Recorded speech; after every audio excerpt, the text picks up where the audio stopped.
आपका सप्त दिवसीय शिविर का यहाँ पर समापन हो रहा है।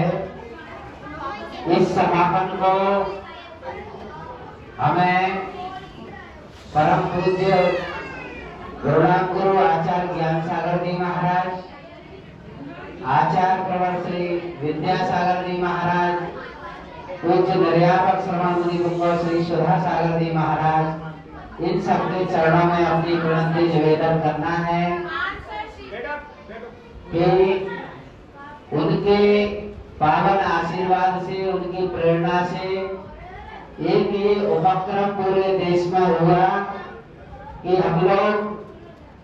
धार्मिक कार्यक्रम तो बहुत बड़े बड़े करते हैं, मंदिर बनाने के काम हो, गजरत के काम हो और भी उत्सव के कार्य हो, वे सब कार्य तो हम बड़े उत्साह के साथ और बड़े बहुत खर्चे के साथ करते हैं। लेकिन जब ग्रंथ के प्रकाशन की बात हो, जिनवाणी के प्रचार प्रसार की बात हो, तो हमारा उत्साह वैसा नहीं रहता है और इसका खामियाजा हमें बड़े बड़े स्तर पर भोगना पड़ा। मुनि भक्त समाज ने खामियाजा इसलिए भोगना पड़ा है, हम दूसरे की बात नहीं करते हैं, क्योंकि हमने अपनी लाइन को बड़ा करने का प्रयास नहीं किया, हमने उस पक्ष में इतना पुरुषार्थ नहीं किया ज्ञान के प्रचार प्रसार में जितना हमें करना चाहिए था, जितना अपेक्षित था। तो फिर पूज्य श्री की ये दृष्टि गई, 25वें वर्ष से सांगानेर में पिछली साल से ज्यादा उत्साह आया, ये ज्यादा भाव बना है कि शिविर बहुत ज्यादा स्थानों पर लगने चाहिए और जो स्नातक बहुत पुराने हो गए हैं, तो जिस शिविर में जिनका थोड़ा सा मानसिकता नहीं बन पाती है, पूज्य मुनि कुंभ सुधा सागर जी महाराज ने उन सबकी चाबी भरी फिर कि नहीं, घर पर बैठने को नहीं पड़ा था, प्रचार प्रसार करना है। तो उससे ये हुआ है कि ये शिविर सब जगह लग रहे हैं और अपनी समाज को उत्साह पहले दिखाना है, बाद में तो सब लोग जुड़ जाते हैं। अगर हम थोड़ा सा पहले से माहौल बनाएं, शिविर शुरू होने के पहले घर घर तक सूचना पहुंचाएं, जहां कोई मिले तो उनको ये कहें कि देखो भाई शिविर लगने वाला है, क्या करना है, शिविर लगने वाला है, इतनी तारीख से लगेगी, ये सूचना अपन उसको बनाएं तो उसमें उत्साह लेंगे। और हम तो ये मानते हैं, एक मिनट, क्या है, अपनी शक्ति का ज्ञान नहीं है लोगों को, शक्ति है तो जो कहते ना कि हनुमान जी को शक्ति का ज्ञान नहीं था, आता है कि नहीं सनातन में कि हनुमान जी को शक्ति का ज्ञान नहीं था, तो उनको जब ज्ञान हुआ तो उन्होंने इतना बड़ा काम कर दिया। तो नया बाजार वालों को भी पूरा ज्ञान नहीं है, अगर पूरा ज्ञान कर लेंगे तो पूरे ग्वालियर के आपके नेतृत्व में लगेंगे कि किस तरह से लगते हैं शिविर, ठीक है कि नहीं। इस तरह से थोड़ी सी भूमिका बनाएंगे और आगे से कोशिश करेंगे, आप लोग बच्चों को जोड़िए, बच्चों को और उत्साह के साथ और टेक्नोलॉजी का यूज करके भी देंगे। जो बच्चों की क्लास रहेगी, क्योंकि प्रोजेक्टर आपके यहाँ है, तो ऐसी व्यवस्था करेंगे कि टेक्नोलॉजी भी उसमें रहे और कुछ नई जो गतिविधियां होती हैं उसके साथ बच्चों के लिए और रोचक बनाने का प्रयास करेंगे। और बड़ों के लिए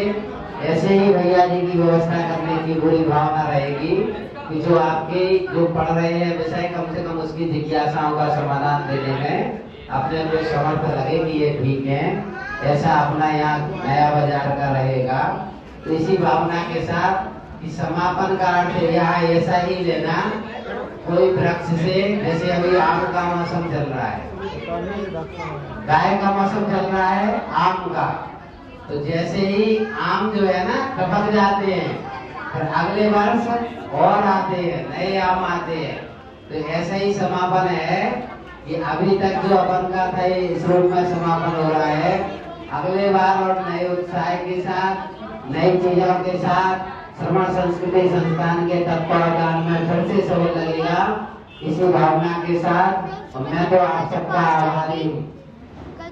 आप सबने हमें भी ज्ञान अर्जन का अवसर दिया, सदुपयोग का समय दिया, पुण्य का कार्य करने का अवसर मिला और यहाँ की माताओं ने बड़ी सेवा की है, बड़े भाव से भोजन कराए हैं, उनका बड़ा अच्छा मन रहता है।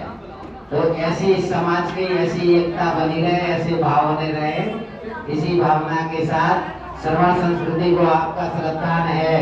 क्योंकि इतना दान जुड़वाने में हमें तो पता नहीं कितनी मेहनत लगती, लेकिन आपका जो सिस्टम है नहीं, बहुत अच्छा सिस्टम है। ये आपका भाव है कि जब दे रही है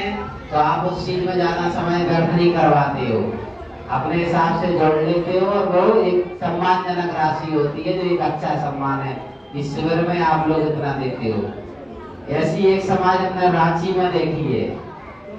रांची की समाज जब कोई बड़ा काम करती है जैन साहब, तो वो पहले कुछ नहीं करना पड़ता है,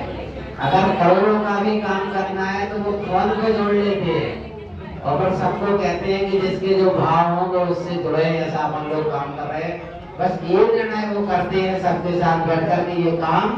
करना है।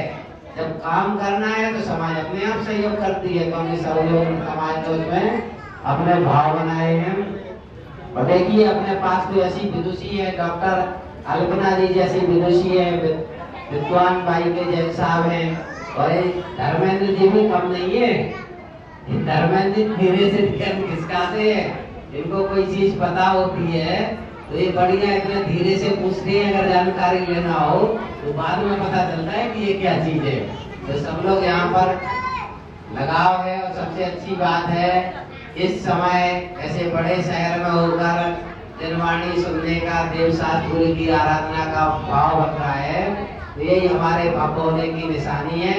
बस बचाना यही है कि भविष्य की पीढ़ी में लुटपिट ना जाए,